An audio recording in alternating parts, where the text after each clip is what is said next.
Indira Gandhi ji and Shri Karunanidhi ji, they both conspired to cede a part of Indian territory to a neighboring country. एक अपनी territory किसी को देने जा रही है और एम्बेरसमेंट नहीं चाहती है, वो तरीका भी यही ढूंढ रहे हैं करने का। जो प्रधानमंत्री जी कह रहे हैं बिल्कुल सही कह रहे हैं। ये पहली बार मैंने देखा है कि उस समय के जो लोग थे वो नेशनल टेरिटरी को डिफेंड करने के बजाय आपको करना है, इसको ओपनली करिए, पार्लियामेंट से परमिशन लीजिए अगर आप करना चाहते हैं। वो भी नहीं किया इन्होंने। कच्छतीवु आइलैंड है, इसकी लोकेशन आपको पता है, भारत और श्रीलंका के बीच में पाक स्ट्रेट में। इसके बारे हिस्टोरिकल रिकॉर्ड्स हैं और हिस्टोरिकल रिकॉर्ड्स क्या कहते हैं, इस पे टेरिटोरियल क्लेम दोनों देशों का रहा होगा। उस समय श्रीलंका का नाम सिलोन है और भारत का।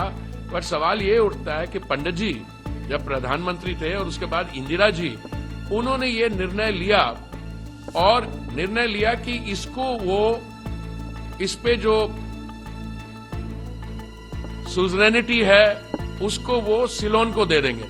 तो उस समय जो विदेश सचिव थे केवल सिंह जी, वो गए मद्रास, तमिलनाडु, वहां पे जो मुख्यमंत्री थे उनके साथ उन्होंने बातचीत की और उन्होंने एक फॉर्मूला सा बनाया जिसके कारण ये जो टेरिटरी है ये सिलोन को के हाथ में आ जाएगी।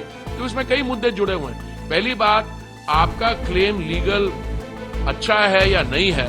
मुझे तो यही पता है कि रिकॉर्ड्स बताते कि जो उस समय हमारे अटॉर्नी जनरल थे MC सीतलवाड़, उन्होंने ऑन रिकॉर्ड कहा कि hours is a strong legal claim and it can be argued. और बट छोटे से देश का दबाव था, मैं उस चीज में नहीं जा रहा हूं, ये चीज अभी सब जुडिस है।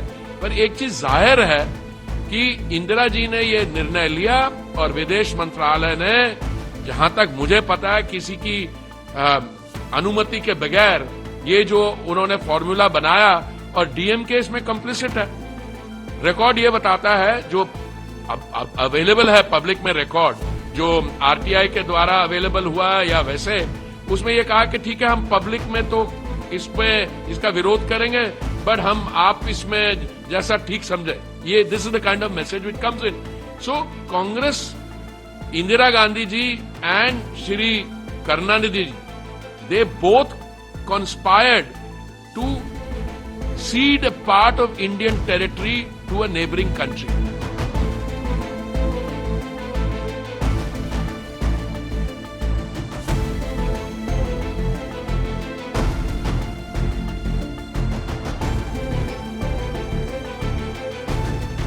We believe that the public has a right to know.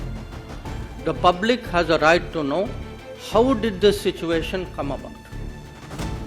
How was Kachatibu? How was the 1974 agreement reached?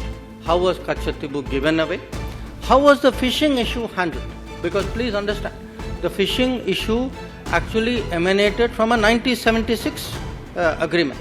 So there are two agreements we are talking about.